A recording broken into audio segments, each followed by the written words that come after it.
My God! Tinay, ano nangyari? Okay ka lang ba? Are you the manager? Yes, ma'am. Ano pong problema? I think it's ridiculous that you hired her. You should fire this retard immediately. Person with intellectual disability.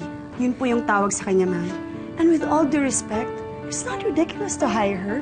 The very reason kung bakit nag-open po kami ng ganitong restaurant is for them to have opportunities and to raise awareness about people like them. Ma'am, everybody deserves a job and a chance.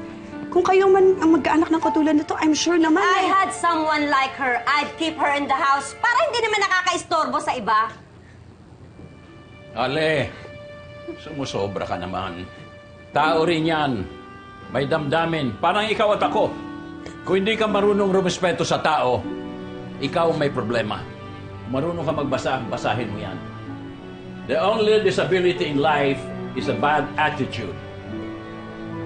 You should be ashamed of yourself. Ay nako, makaalis na nga.